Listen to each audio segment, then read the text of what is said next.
انا عايز اعلمك لو اداك رقمين كده في الكومبليت او في التشوز وقال لك هات جي سي اف او ال سي ام تجيبها ازاي بطريقه سريعه. في ملحوظه جامده جدا، ايه هي؟ انا مديك رقمين اهو، رقمين رقمين رقمين رقمين، كل دول رقمين، وعايزك تجيب لهم ايه؟ جي سي اف او ال سي ام.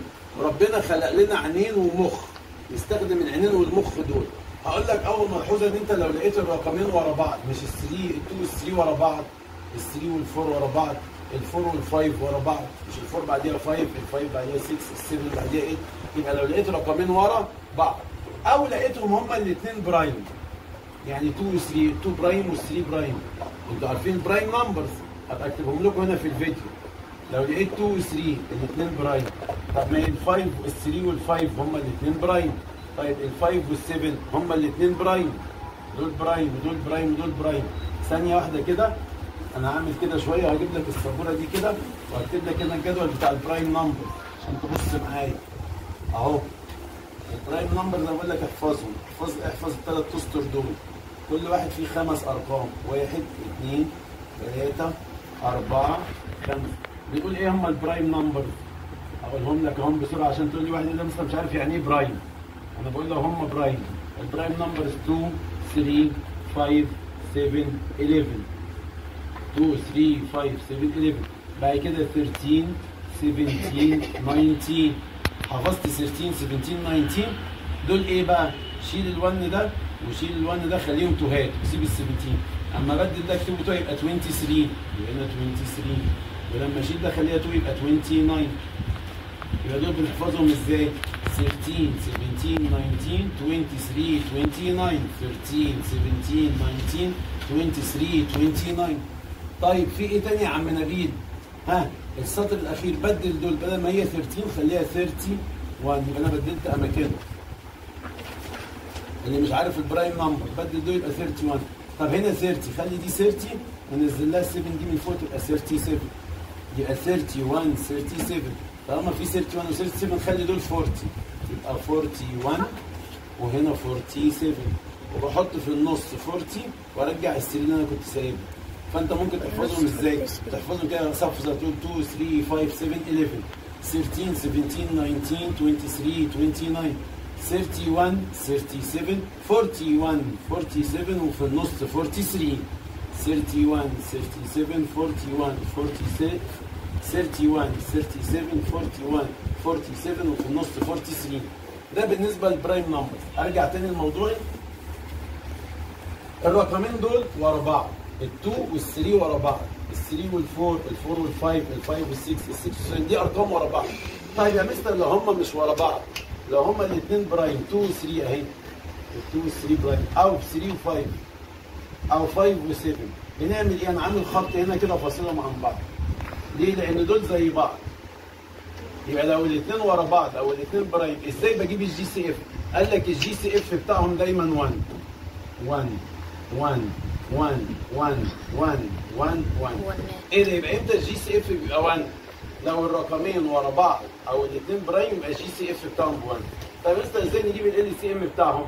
قال لك اضربهم في بعض اهو. اضربهم في بعض. هتقول لي يعني ايه يا مستر اضربهم في بعض؟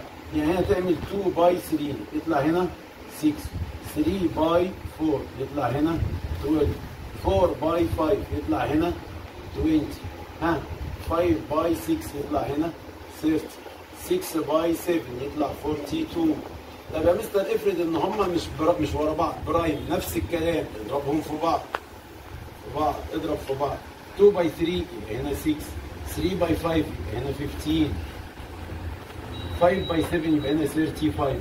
يبقى اول ملحوظه عندنا في الجي سي اف والال سي ام بتقول ايه؟ لو الرقمين ورا بعض او الرقمين برايم يبقى الجي سي اف بتاعهم دايما 1، والال سي ام بتاعهم بضربهم في بعض. خلصنا من دي. في فكره ثانيه، ايه هي الفكره الثانيه يا عم نبيل؟ انا هعمل لك فاصل اهو. لو لقيتهم بقى مش برايم ولا ورا بعض، امال لقيتهم ايه؟ الكبير موجود في جدول الصغير، الكبير موجود في جدول، مش ال8 تنفع في جدول 4 باي 2 يديني 8. طب ال10 تنفع في جدول 5 باي 2 يديني 10. ال15 تنفع في جدول 3 باي 5 يديني 15. طب يا مستر دولت مش برايم ودول مش ورا بعض، امال دول ايه ملحوظتهم؟ ان الرقم الكبير موجود في جدول الصغير، الكبير موجود في جدول الصغير، الكبير موجود في جدول الصغير، الكبير موجود في جدول الصغير. قال لك في الحاله دي نعمل ايه؟ لو عايز جي سي اف بتاعهم تختار الصغير، الرقم الصغير. طب لو عايز ال سي ام بتاعهم تختار الرقم الكبير. طب تعال نشوف كده، ال8 موجوده في جدول 4 يبقى لو قال لي جي سي اف اختار الصغير اللي هو ال4. طب ال10 موجوده في جدول 5 مش ال10 في جدول 5 يبقى قال لي جي سي اف اختار الرقم الصغير اللي هو ال5، مش الصغير هو ال5. طب لو قال لي 3 و15 مش ال15 تنفع في جدول 3 يبقى قال لي مين جي سي اف اختار الصغير. مين الصغير؟ ال15 ولا ال3؟ ال3. يبقى هنا بختار في الجي سي اف الصغير اللي فيهم. ال سي ام تختار الرقم الكبير اللي فيهم، ال4 ولا ال8؟ يبقى هنا ال8. ال5 ولا ال10؟ الكبيره هي ال10. طب ال3 اكبر ولا ال15؟ يبقى ال15. يبقى اقول تاني بسرعه، لو الاثنين برايم او الاثنين ورا بعض او برايم دي سهله، الجي سي اف يبقى ب1، ال سي ام اضربهم هما الاثنين فين؟ اضربهم هما الاثنين في بعض. طب يا مستر لو مش برايم ولا هم ورا بعض اعمل ايه؟ هتبص لو الكبير موجود في جدول الصغير، الكبير موجود في جدول الصغير، الكبير موجود في جدول الصغير، يبقى الجي سي اف هيبقى الرقم الصغير. مين في دول الصغير؟ ال4. مين في دول الصغير؟ ال5. مين في دول الصغير؟ ال3. طب والال سي ام اختار الرقم الكبير اللي هو هنا 8 وهنا 10 وهنا 15. اتمنى ان المعلومه تكون وصلت وعجبتكم. انتظرني في الفيديو اللي جاي ان شاء الله.